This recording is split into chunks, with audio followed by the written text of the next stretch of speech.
Hello everyone and welcome to my lesson. So one of my favorite things this semester is the application of exponentials and logarithmic functions.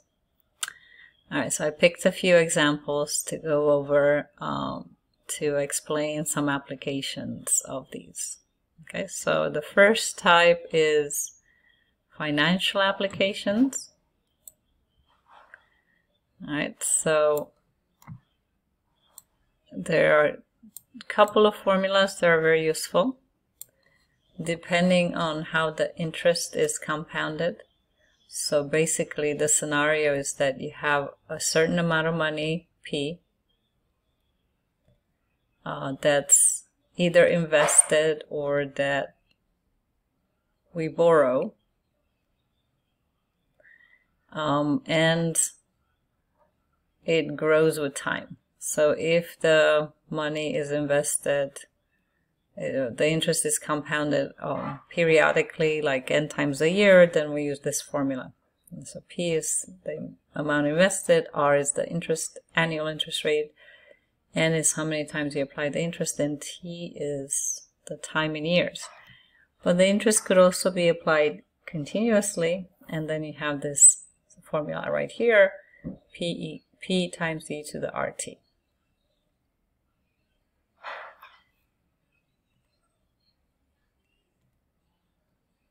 Alright. Okay, so here's an example.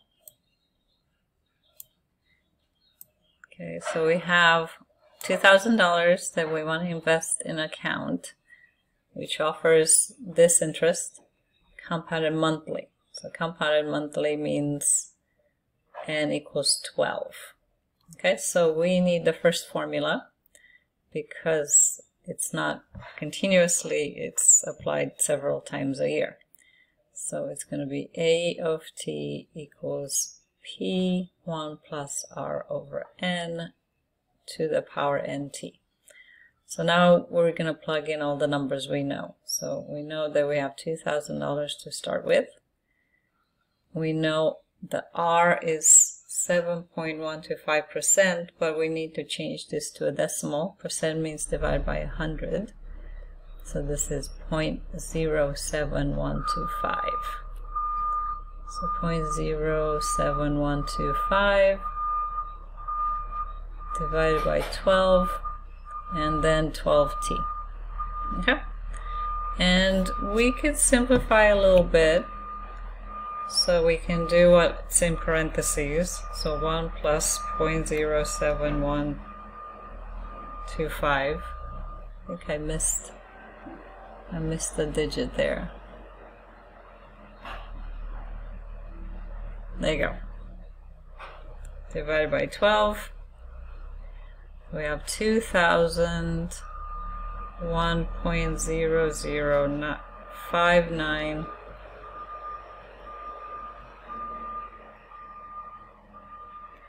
375 to the 12t.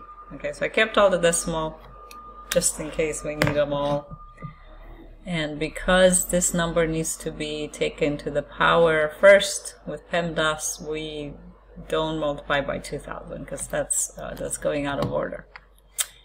All right, so let's look at the second part of this example. So same deal. How much is in the account after 5 years? So we have the formula from before. So 2,000 times 1.0059375, 12 times 5. So this is the amount at amount after 5 years.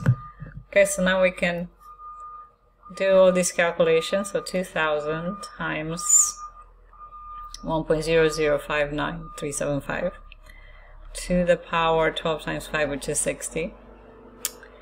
And we get $2,852.92. Alright. How long? Same problem. How long will it take for the initial investment to double? So again, we have our formula is 2000 1.0059375 to the 12t, I want to know when this will double. So if we start with 2000, double would be 4000.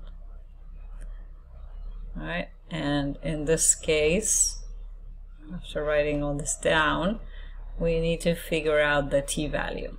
Okay, so to isolate the t, we're going to need to use the log. But first divide by 2000 to get just the exponential part by itself. So we have 2 equals 1.0059375 to the 12t. We take the natural log of both sides. This is going to come in front by the log rules. So log 2 is 12t log of 1.0059375. Get t by itself, we got to divide by 12 and divide by this log. So t is log of 2, divide by 12, log of 1.0059375. Alright, calculator. So log of 2 divided by log of 1.0059375, then divide that by 12, and we have 9.76 years. Right, so that's how long it takes to double the investment. Alright, so that was it for that example. Next example is population growth. So this is called uninhibited growth. You have a number of organisms at time t is given by this formula. So the population, so how many organisms, it could be people, it could be bacteria, it could be viruses, it could be rabbits, is equal to n0, which is how many organisms we have initially when we start counting. E to the kt. So k is like the growth rate, t is time, and n will tell me how many organisms at any point in time. All right. So let's look at an example. In order to perform arteriosclerosis research, epithelial cells are harvested from discarded umbilical tissue and grown in the lab. A technician observes that a culture of 12,000 cells grows to 5 million cells in 1 week. Assuming that the cell follows the law of uninhibited growth, find the formula for the number of cells n in thousands after t days. Okay, so let's start organizing our information. So we have t at 0, we have 12,000. So I'm going to write 12 because it's asking me to find a number in thousands. I guess the way you read the table is 12 means 12,000. And in 1 week, that's 7 days later, we have 5 million. So 5 million is 5,000. Okay. You could actually use all the zeros if you wanted, but I don't like writing big numbers. So we know that this follows the law of uninhibited growth. So that means I have nt equals n0 e to the kt. So n0 is the amount of cells at time 0, so that's just 12. So nt is 12 e to the kt. And then I know that in 7 days it's 5,000. So 5,000 equals 12 e to the 7k. Alright, now we can find k, which is the growth rate. First divide by 12. 5,000 divided by 12.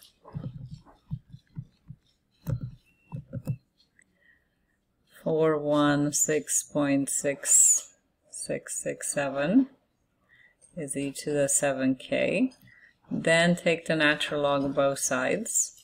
The natural cancels the e. I guess 7k is log of 416.667.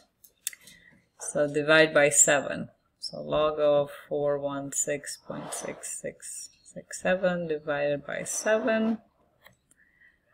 Log of that number divided by 7, we get k equals 0.86175522. Alright, find the formula for the number of cells in thousands after the dates. Okay, so we go back to here and we plug in the n0 and the k. So n of t is 12 e to the 0.86175522t. Alright, that's the formula. So with that, we can figure out how many cells we have at any time, any number of days after it starts growing. All right, let's look at another example. This is radioactive decay. So if you have a certain radioactive chemical element, then it's given by this formula, which is the same as the one for growth. But in this case, because the amount decays, our k value is going to be negative. So it's not a growth, it's a decay. All right, so A0 is still the initial amount. So let's look at an example here. So this has iodine 131 is a radioactive isotope used to detect how well the thyroid is functioning. Suppose that iodine 131 follows the model given equation 6.5. This is this one. And the half-life of iodine 131 is approximately 8 days. If 5 grams of iodine 131 is present initially, find a function which gives the amount of iodine A in grams t days later. Okay, so we start with the equation. A is A0 e to the kt. Alright, now we have 5 grams present initially, so that's our A0. So A is 5 e to the kt. Now it says the half-life is approximately 8 days. So what the half-life means, half-life is how much time it takes to have half of the amount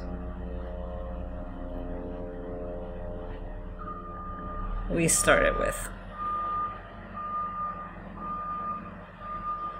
Alright, so it takes 8 days to get to half of 5. So 2.5 equals 5 e to the 8k. So we solve to figure out k. So divide both sides by 5. We get 1/2 is e to the 8k. We take the natural log of both sides to cancel out the e. And divide by 8. So k is log of 1/2 divided by 8. Log of 1/2 divided by 8 gives us negative 0.086643. Alright, so the formula that we're looking for is A equals 5 e to the negative 0.086643t. Alright, with this formula we can figure out how much iodine is left in the body at any point in time, any number of days later.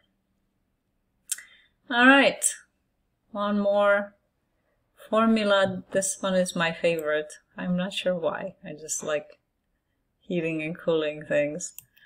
So this is not Newton's law of cooling or warming, that says that the temperature of an object at time t is given by this formula. So peak T is the temperature.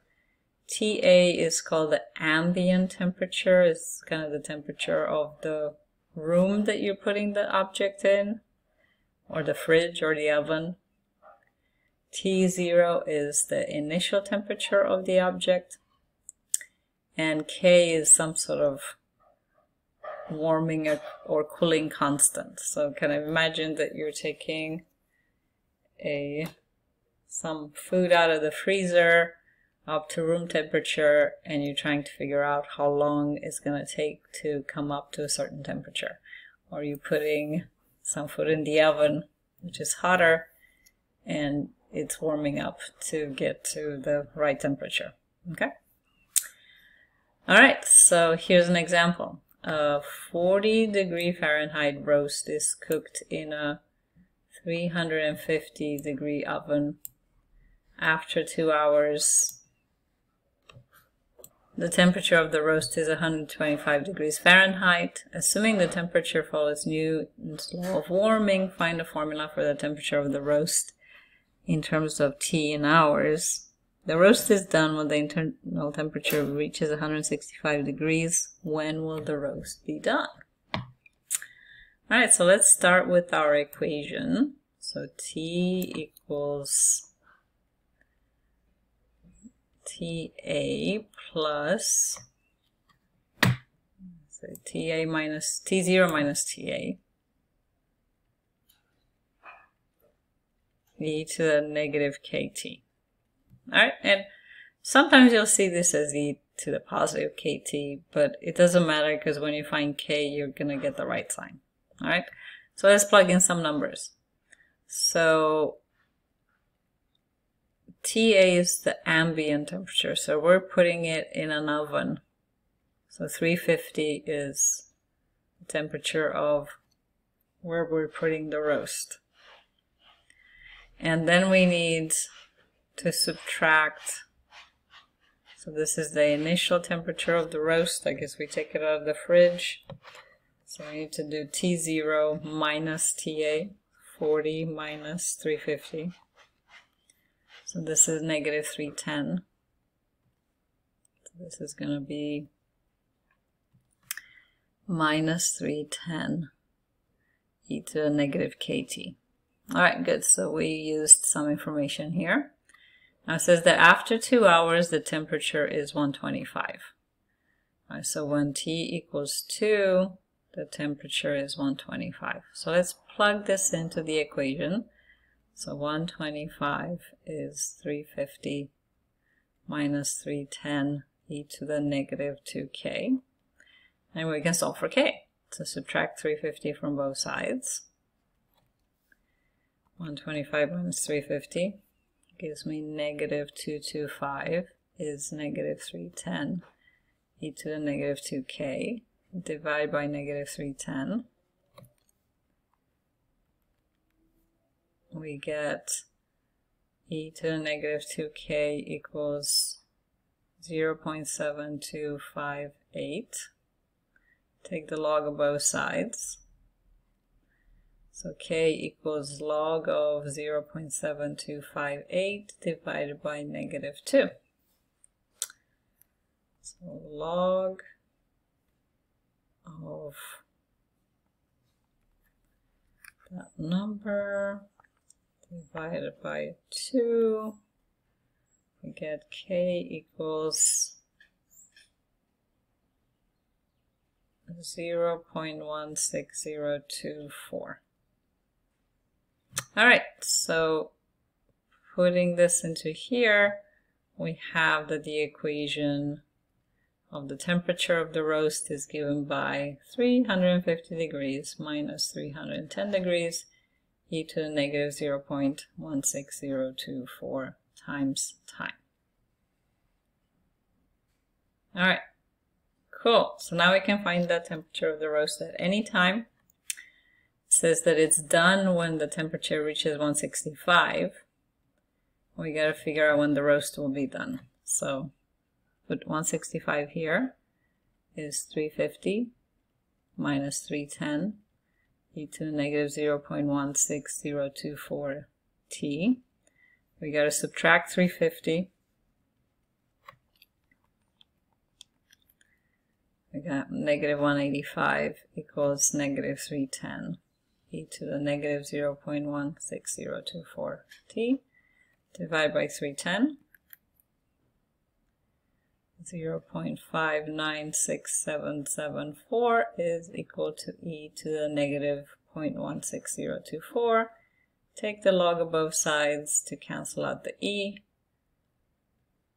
And then t is going to be log of 0.596774 divided by negative 0.16024. All right. So log of that number divided by negative 0.16024, and we get 3.22 hours. There we go. Okay, or 3 hours and 0.22 times 60 and about 13 minutes. There we go. All right, cool. So these were a few of my favorite examples on the applications of exponentials and logs. So thank you very much for listening.